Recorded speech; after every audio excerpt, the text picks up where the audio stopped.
I'm Josh Mazerol, and you're watching Vague TV Extra. This is a show where we take all of the uncategorized topics and put it in one place for you to find. And on this episode, a narrated slideshow of the full build of a 1977 Toyota Hilux. This was a 3-month journey across the country that resulted in 3 engines, a turbocharged, LS-powered, wide-body Toyota monster.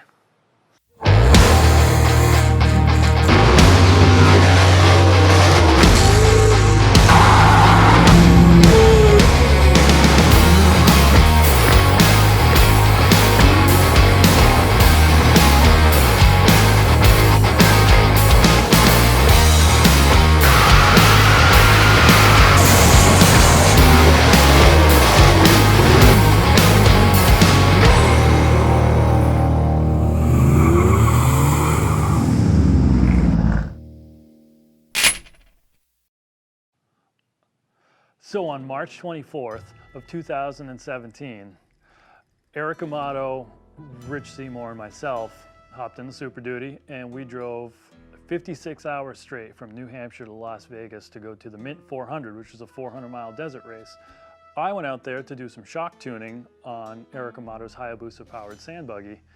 And through the whoops, the fastest it could go before it was tuned was 26 miles an hour by the time we were done tuning. We had it up to 65 miles an hour top speed. So after the race, I abandoned the race team in favor of a 1977 Toyota Hilux that had been abandoned in the desert of Phoenix for 15 years. My buddy Doug and I had been trying to get this truck for about 3 years, and the guy wouldn't let it go. Finally said you can have it for 250 bucks. Doug spent a couple of weeks trying to get it running, and he drove it up to Vegas to pick me up from the race. This is basically the maiden voyage. We started hearing this rapid noise coming out from under the hood, and we didn't know exactly what it was. When we pulled over, a spark plug had blown out of the #1 cylinder hole.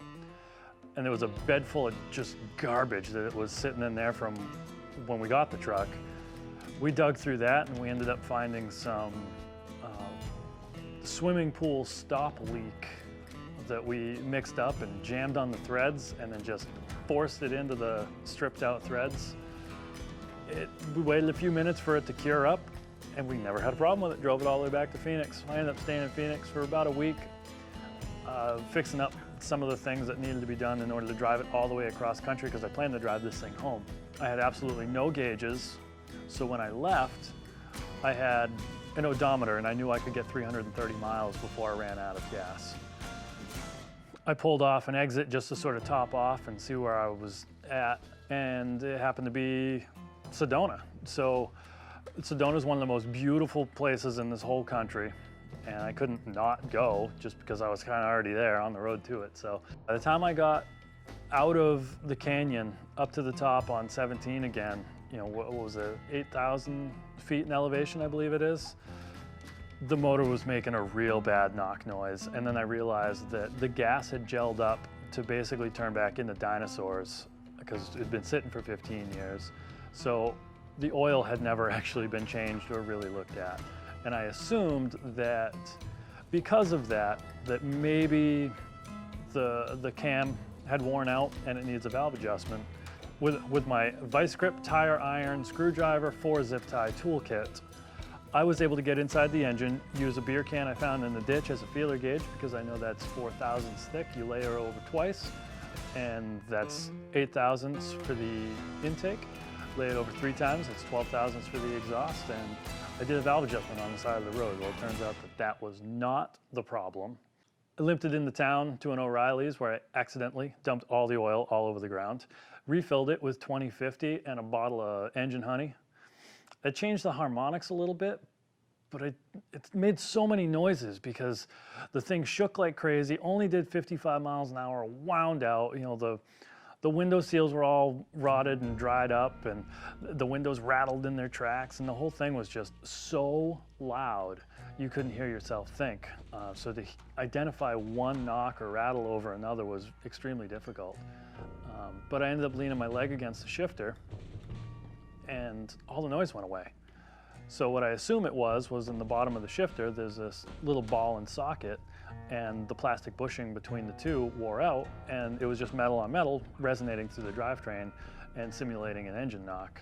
So now that I thought I knew what it was, I just sort of kept trucking. I didn't care about the rattle. Well, it got really bad, and I put a little tension on the shifter to make it go away, but it didn't go away, and it was real bad. One noise went away, but there was still a real bad noise. It turned out to be the engine, and I knew I had to pull over as soon as I could and figure something out. Luckily, it was the middle of the day, but I saw a sign that said 29 miles Dinosaur Museum, so I had to go there.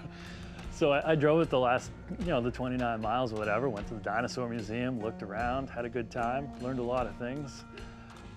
And when I came back out, I still had this problem. At this point, I had sort of convinced myself that it wasn't a serious problem, and it was just a block-off bolt that we used for the EGR system that had blown out, because that's kind of what it sounded like. I opened the hood, and that was not it. I limped it to a local Napa. They typically have, more seasoned employees there at Napa's, and a couple of the old dudes came out, and I just wanted them to tell me it's not what I think it is. And they both gave me bad news and basically said I'm blown up, and I'm thousands of miles from home. So I got on Craigslist and I started searching, and I couldn't find anything. I went to local salvage yards, impound lots, just something. I'd buy something cool and tow this thing home with, but I wasn't gonna buy just anything. So I ended up finding a dude. His name's Joe True. He is a genuine, wholehearted American. And I'll tell you why. He was selling a 1977 Toyota Hilux for 2,500 bucks. It was a little rusty, but it was a solid truck. It had been gone through. But in his ad, he said he had a parts truck. So when I called him up, I asked him asked him what the deal was on the parts truck. And he told me that he got it specifically for the transmission out of it, because it was a 5-speed. He pulled the transmission out and swapped it into the truck that he was trying to sell. Well, he said that he'd never heard the engine run, but it was claimed to run. So he was kind of dry and a little monotone. It was hard to read, his reaction over the phone, but I was able to talk him into letting me use his facility. Now, I didn't know if his facility was a gravel driveway or if he had a shop or tools or what, but I knew that I had nothing. I had vice grips and 4 zip ties. The only problem was he was in Amarillo, which was 120 miles away, and I got a knocking motor.